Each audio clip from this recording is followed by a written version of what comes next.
Magandang araw mga ka-sounds, dumating na pala dito yung ating pinakahintay natin, yung Ace LX18. So bagong unit ito ng Ace. Nakuha ko ito sa halagang 5,850 kasama na dyan yung shipping fee. So bali yung video topic natin dito, bali papakita ko lang sa inyo yung amplifier na ito, yung kanyang itsura, yung kanyang front panel at saka yung kanyang back panel. Sa wattage naman nasa 200 watts RMS ito, yung kanyang 8 ohms. So mamaya ipapakita ko yung kanyang mga wattage sa bridge mode at saka sa 4 ohms load na stereo. Abangan nyo na lang pala yung sound check dito sa aking video about dito sa Ace LX18 na power amplifier. At sa mga next vlog, bubuksan ko yung amplifier na ito para makita po ninyo yung laman. So mga ka-sounds, ito yung ating amplifier na Ace LX18. So dito talaga ako na-track sa kanyang harapan, sa kanyang front panel dahil po sa maangas yung design. No? Naka-silver na po ito. Yan, silver color. Tapos po sa harapan niya, channel A, channel B, volume. Yan, yung mga light indicator po niya, yung protect, clip, signal, yung kanyang active. And then po, may nakalagay po dito, class AB na yung amplifier na ito. So, bali nasa standard size din yung amplifier ng Ace na ito.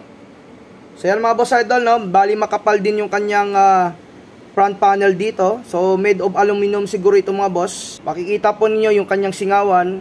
Basta Ace mga sir idol, napakaangas talaga. Kagaya din dati sa ating Ace LX20 kung maalala ninyo, no? So ngayon meron tayong Ace LX18, 200 watts RMS ito sa 8 ohms, ulitin ko lang. So naka-double carton pala yung amplifier nito kaya safe na safe yung amplifier kahit na binyahe pa mula Manila hanggang Antique. So ito yung front panel niya mga boss idol. Padaan na lang ulit natin Ace LX18 Ace amplifier.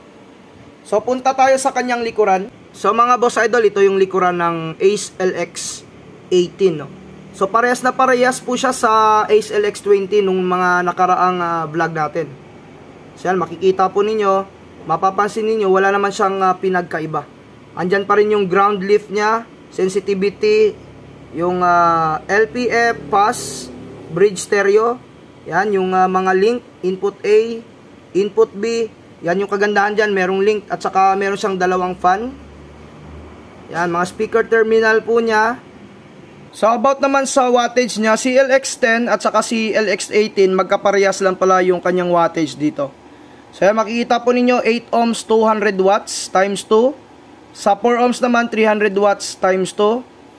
At saka sa 2 ohms, so merong 2 ohms yung ating dito, yung ating LX18, no? Yan yung kagandahan sa mga Ace amplifiers natin kasi nga po meron po silang 2 ohms. So yung bridge niya sa 8 ohms 600 watts, bridge niya naman sa 4 ohms is 800 watts. So yan mga boss, pakita lang natin ulit, no, para makapag mas focus po sa video po natin. Ayan, makikita niyo LX10, LX18 magkaparehas lamang. So abangan nyo na lang yung pagbukas natin sa amplifier na ito para makita po ninyo yung laman ng amplifier. Bago tayo mag-end dito sa vlog natin, naka-EU type pala yung kanyang plug dito. So sinaksak ko dito yung amplifier na Ace LX18. Bali wala muna tayo dito ng sound check para makita nyo lang po pag ano yung umiilaw dito once po na nag-power switch on tayo.